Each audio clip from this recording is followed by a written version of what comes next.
Assalamualaikum warahmatullahi wabarakatuh. Perkenalkan, nama saya Afifah Kurnia Lestari. Di sini saya akan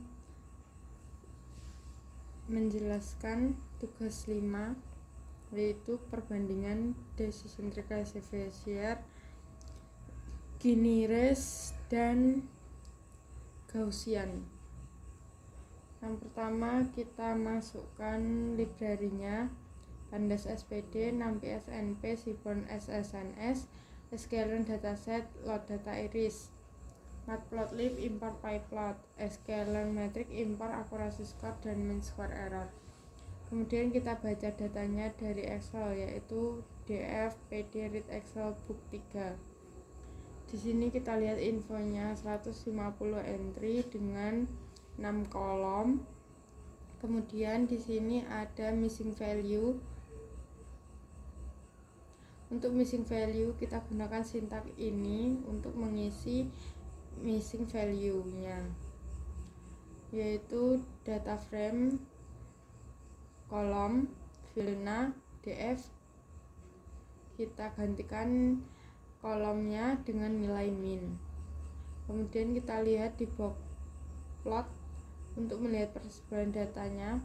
Di sini ada persebaran data yang menyimpang untuk sepal width, maka kita harus atasi dulu dengan for x in df index df lokasi x sepal width. Jika lokasi x pada sepal width bernilai lebih dari sama dengan 3,90, maka kita gantikan dengan nilai min. Langkah berikutnya,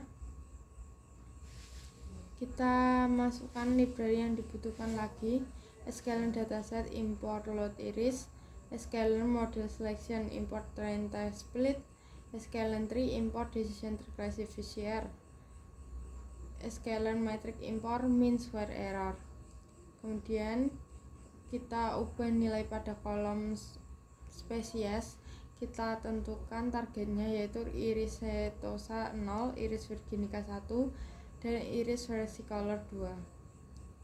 Kita test split dengan test size kita gunakan 0,2 atau 20%.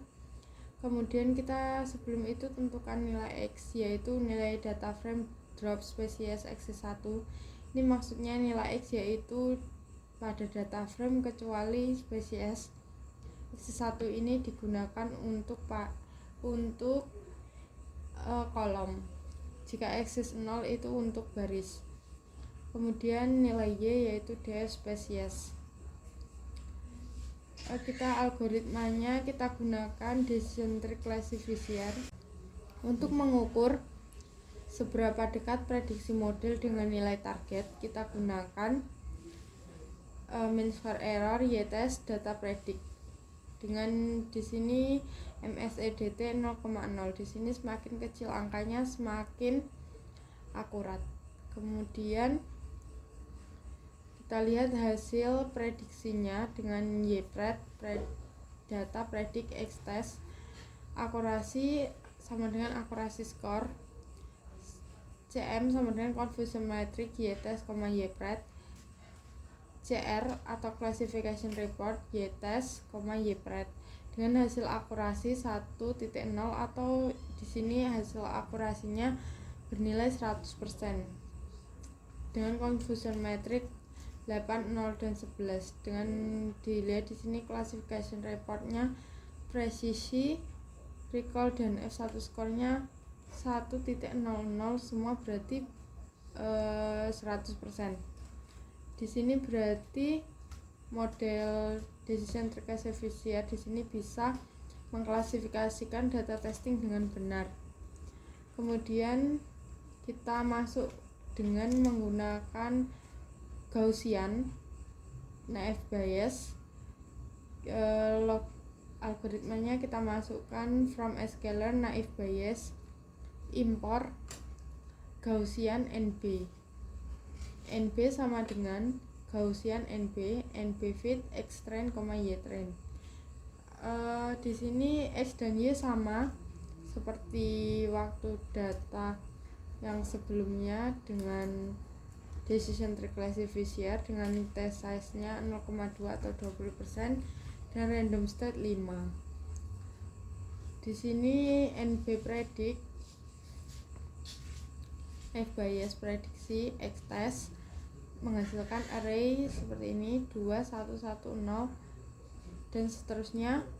Kemudian kita ukur seberapa dekat prediksi model dengan nilai target dengan menggunakan mean square error. Di sini dihasilkan 0,0 untuk tidak ada error yang terjadi.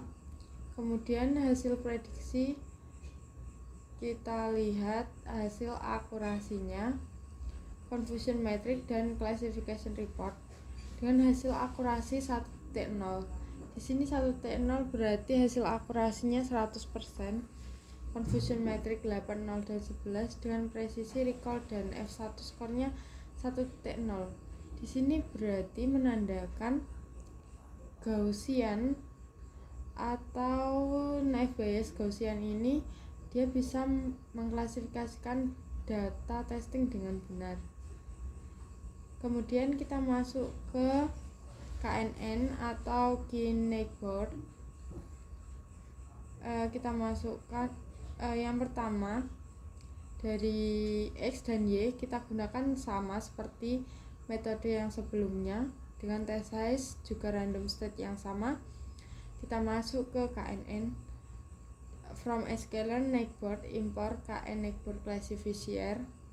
KNN sama dengan KN neighbor classifier. KNN fit X train, Y train. Untuk mean square error, di sini kita bisa lihat hasilnya 0,0 atau tidak terjadi keeroran.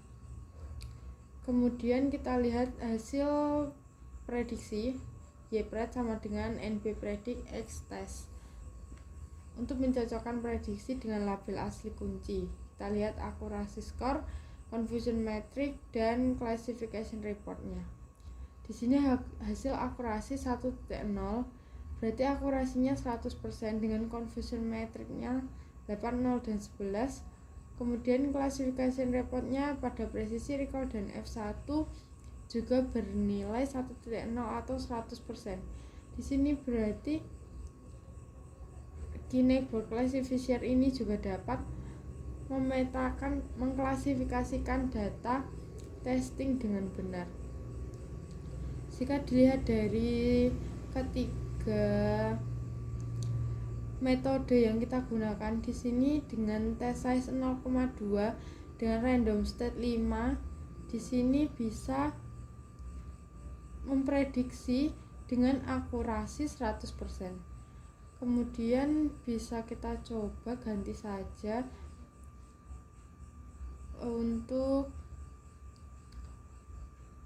decision tree classifier, coba kita ganti dengan nilai 0,4 untuk test size dan random state-nya kita tetap sama. Dengan test size 0,4 di sini bisa dilihat mean square error-nya 0,06 dengan hasil akurasi 0,983 sekian dengan confusion metric 19, 01 dan 21. Kemudian kita lakukan juga untuk Gaussian, kita ganti ke 0,4. Kita lihat untuk mean square error-nya di sini dia 0,06.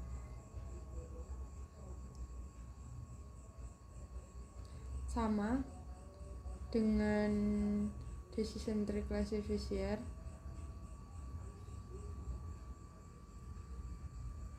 Dengan hasil akurasi 0,983. Kemudian untuk generis kita juga coba ganti dengan 0,4.